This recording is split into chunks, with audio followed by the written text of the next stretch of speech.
শুভেচ্ছা জানাচ্ছি। আমি ফয়সাল জামান। সিএসএস এর ট্রান্সফর্ম প্রপার্টি নিয়ে কাজ করবো আমরা আজকে থেকে। সো ট্রান্সফর্ম প্রপার্টি এটা হচ্ছে সিএসএস এর একটা অ্যাডভান্স পার্ট হতে পারে। সো ট্রান্সফর্ম প্রপার্টি যখন কাজ করবো তখন ট্রান্সফর্ম এখানে যে প্রপার্টিগুলো আমরা বিভিন্ন রকমের শেপে এখানে রূপান্তর করতে পারি। তো এই শেপগুলো দেওয়ার জন্য নর্মাল ডিভকে একটা নর্মাল স্কোয়ার শেপটাকে কীভাবে আমরা এরকম ঘুরিয়ে বা একটু বাঁকা করে একটু অ্যাঙ্গেলটাকে চেঞ্জ করে কীভাবে আমরা কাজ করতে পারি। সো এইটা নিয়ে আমরা আজকে ক্লাসটা শুরু করব। তো সিএসএস প্রপার্টি, ট্রান্সফর্ম প্রপার্টি। তো ট্রান্সফর্ম প্রপার্টির জন্য আমি এখানে কিছু অলরেডি তৈরিকৃত কিছু লেখা আমি লিখে রেখেছি। সেটা হচ্ছে ডিভ নিয়েছি, ডিভের ভিতরে একটা ক্লাস দিয়েছি। ক্লাস হচ্ছে স্কোয়ার 1, স্কোয়ার 2, স্কোয়ার 3, স্কোয়ার 4 এবং স্কোয়ার 5। সো এই কয়টি স্কোয়ার আমরা দিয়েছি, অর্থাৎ এই স্কোয়ারগুলো। ওকে, এইবার একটা সিএসএস অ্যাড করবো এখানে। আমরা শুধু এই যে সিএসএসটা হচ্ছে যে আমরা একটা হাইট ইউজ করেছি 30 পিক্সেলের একটা হাইট ইউজ করেছি এবং উইড ইউজ করেছি 30 পিক্সেলের একটা উইড ইউজ করেছি।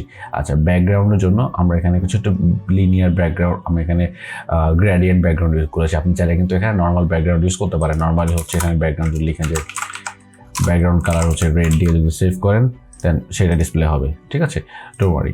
সো আমরা এখানে যে সিএসএস এবার যে প্রপার্টিগুলো ইউজ করবো সেটা হচ্ছে ট্রান্সফর্ম প্রপার্টি। ট্রান্সফর্ম প্রপার্টির জন্য এবার আমি ক্লাসটা শুরু করব। সো আমি এই জিনিসগুলোর জন্য টাইম অনেক ওয়েস্ট হবে, যার কারণে আমি চিন্তা করলাম যে এই জিনিসগুলো তৈরি করে আপনাদের বুঝিয়ে দিই আর ট্রান্সফর্ম প্রপার্টিটাকে আমি আপনাদের একটা করে লিখে দেখাই। রাইট।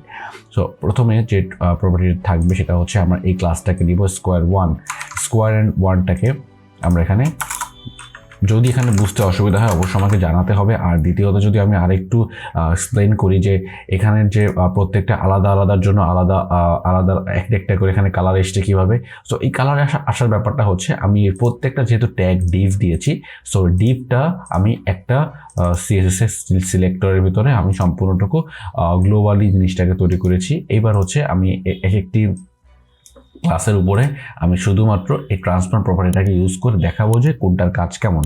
ওকে, এইবার স্কোয়ার 1 আমি চাচ্ছি প্রথমটাকে নিয়ে কাজ করতে। প্রথমটা হচ্ছে আমার ট্রান্সফর্ম, প্রথমে লিখবো আমাদের প্রপার্টিটা হচ্ছে TRANS ট্রান্সফর্মে প্রথমটা স্কেল দিয়ে এর ভিতরে আমরা যে প্যারামিটার বা এই প্যারেনথেসিসের ভিতরে আমরা যে প্যারামিটার পাস করবো সেটা হচ্ছে একটা ভ্যালু পাস করতে হবে। নিশ্চয়ই সেটা সংখ্যা হতে হবে, হতে পারে সেটা 0.50, 0.75। আমি 0.75 ইউজ করলাম। 75 দিয়ে আমি এটাকে শেষ করলাম, দিয়ে রিফ্রেশ করি। প্রথমটাতে কি অবস্থা দেখতে পাচ্ছি, এটা কিন্তু ছোট হয়ে গেছে। এইবার আপনি এটাকে ভ্যালুটাকে কিভাবে বাড়াতে কমাতে পারেন তার জন্য আপনি জাস্ট ইন্সপেক্ট করে এইটাকে দেখবেন যে আপনি এখানে 75 দিয়েছেন। এবার 75টাকে এখান থেকে ইনক্রিজ করবেন, দেখবেন যে কোনটা ভালো লাগে। ঠিক আছে, যদি ছোট বড় করতে হয় তাহলে এইখান থেকে আপনি ছোট বড় করে আপনার এই কোডটাকে সম্পূর্ণ কপি করে আপনার নির্দিষ্ট এখানে কোডটাকে পেস্ট করে দিবেন। রাইট। সো এইটা গেল স্কোয়ার 1। আমরা স্কোয়ার 2তে যাব। ট্রান্সফর্মের হচ্ছে স্কেল, আমি এক্স অক্ষ বরাবর এবার কাজ করব। এক্স অক্ষ লিখলাম এক্স। ঠিক আছে, এটার ভ্যালু আমি দিলাম হচ্ছে 0. একটু কমে দিলাম, 0.5 দিলাম। 0.5 দিয়ে যদি একটু রিফ্রেশ করি দেখুন এটা কিন্তু স্কোয়ার 2 দেবো, সরি,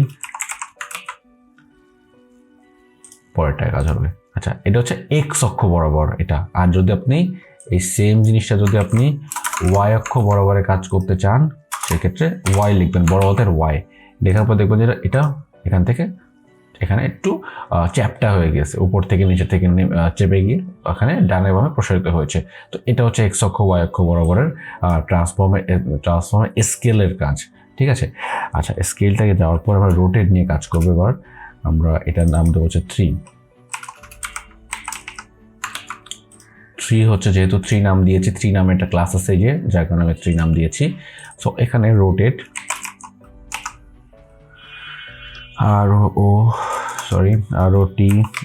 রোটেট হচ্ছে, রোটেট সাধারণত ডিগ্রি দিয়ে ডিফাইন করা হয়। তো রোটেট হতে পারে 50 ডিগ্রি বা 30 ডিগ্রি। আমি 50 ডিগ্রি দিলাম, দেখুন কি চেঞ্জটা আসে। 50 ডিগ্রি দিতে হবে, দিয়ে যদি রিফ্রেশ করি দেখতে পাবেন যে এই যে 50 ডিগ্রি কিন্তু ঘুরে গেছে। ঠিক আছে, এটা হচ্ছে রোটেট। এখন যদি 90 দেন তাহলে 90 ডিগ্রি কিন্তু ঘুরে যাবে। 90 ডিগ্রি মানে একদম স্কোয়ার শেপে আছে, সেক্ষেত্রে 50টাকে আমরা রাখতে পারি। 50, 60 টাকা। ঠিক আছে, আমরা রোটেটটা বুঝলাম। আচ্ছা, রোটেটের পরে আমরা ট্রান্সলেট নিয়ে ট্রান্সলেট এক্স অক্ষ বরাবর ট্রান্সফর্ম ট্রান্সলেট নিয়ে কাজ করবে বলা। তো এটা হচ্ছে 4, FOUR 4 হচ্ছে। এবার এটাকে কেটে দিচ্ছি, ট্রান্সফর্মটা তো লিখতেই হবে। এবার হচ্ছে ট্রান্সলেট হচ্ছে আমি লিখলাম হচ্ছে এটাকে আমি এক্স অক্ষ ওয়াই অক্ষ বরাবর পরে আসছি। আমরা আগে ট্রান্সফর্ম ক্লাসের 3টিতে প্রথমটা আমরা এখন কাজ করি, সেটা হচ্ছে ধরে নিই সেটা 45 পিক্সেল নিয়ে কাজ করতে হয় মূলত ট্রান্সলেটটা। এই যে ট্রান্সলেটটা 45 ডিগ্রি কিন্তু সরে গেছে। আচ্ছা, আমরা যদি এক্স অক্ষ বরাবর সরাতে চাই সেটা এখানে ট্রান্সলেট এক্স 45 পিক্সেল তো কাজ করার কথা। আচ্ছা ঠিক আছে, ওয়াই দিই। আচ্ছা, ওয়াই হলে নিচে নেমে গেছে। আমরা যদি এটা বাড়াই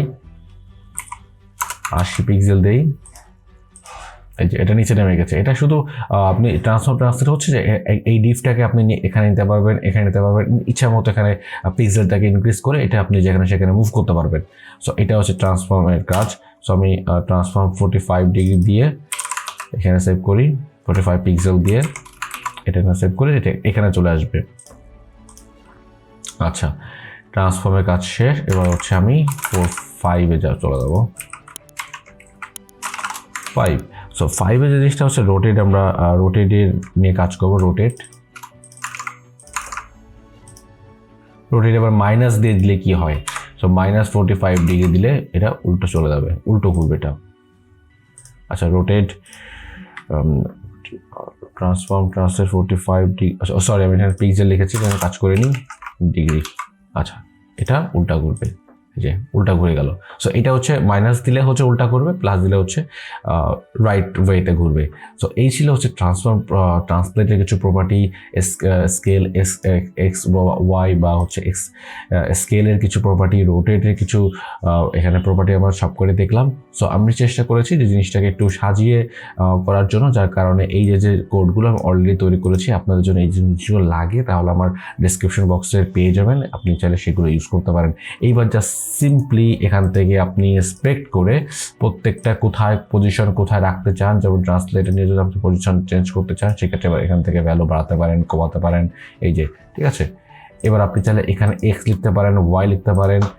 যেমন আপনি যদি এখানে এক্স লেখেন, যদি দেখেন কোনো কাজ হচ্ছে না তাহলে এটা কাজ হবে না। আপনি যদি এখানে ওয়াই লেখেন, ওয়াই লিখে দেখতে পাচ্ছেন এই ওয়াই প্রপার্টিটা কাজ করছে, তাহলে ওয়াই প্রপার্টিটাকে এবার যেখান থেকে ইনক্রিজ করলে কোথায় যাচ্ছে আপনি জাস্ট এইভাবে চেক করে দেখবেন, ঠিক আছে? তাহলে আপনার জন্য ইজি হবে। তো আশা করছি এই CSS এর এই বড় ক্লাসটা আমরা সবাই বুঝতে পেরেছি। ধন্যবাদ সবাইকে।